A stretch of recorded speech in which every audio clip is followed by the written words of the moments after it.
तर मित्रांनो, एवढ्या छोट्याशा गोष्टीवर एवढा मोठा लफडा होईल असं काय मला वाटलं नव्हतं. मग काय आलतो बघा गाडी बिडी ह्याच्याकडं. पप्पा म्हणले जरा गाडीकडे मागं लक्ष ठेवू. चला तुम्हाला सांगतो काय विषय झालता काय नाही. बॉक्स बिक्स पडत्या म्हणून लक्ष ठेवू म्हणले होते. जरा बॉक्स बिक्स पडत्या म्हणून लक्ष ठेवलो मी पण. आलतो बघा मोठ्या बॉक्सच्या कंपनीत वेअर हाऊस मध्ये आलतो. लय मोठा वेअर हाऊस होता राव. हिचा काय विषय होता की बघा, ही काय कळणार गेलं तर काय विषयाचा काय नाही. मग सिक्युरिटी भाऊन चिठ्ठ्या दिला मला.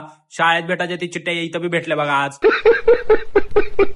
हा मग काय जायचं होतं आता गाडी लोडिंग लावायला. तवर तर ही 32 फूट बघितलं हे ना, भकाभक खाली करालता, घपाघप भरालता गाड्या.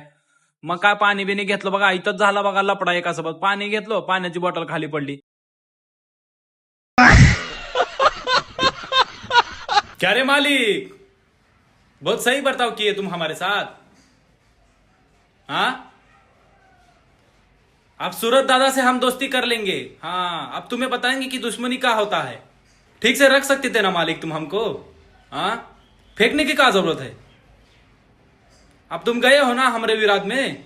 अब तुमको बताएंगे कि दुश्मनी क्या होती है. सूरत दादा के साथ दोस्ती कर लेंगे, पूरा ज्वालामुखी बन जाएंगे पूरा. तुम्हें पानी नहीं पीने देंगे मालिक.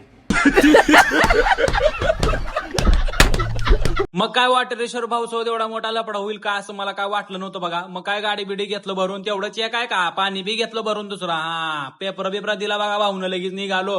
मग काय संपला मित्रांनो ब्लॉग. किती ब्लॉग बघ चाल बे. झालं खाली, निघालो घरी, टाकला वरी. संपला बे विषय. फॉलो बी करत जावा जरा आपल्या माणसाला.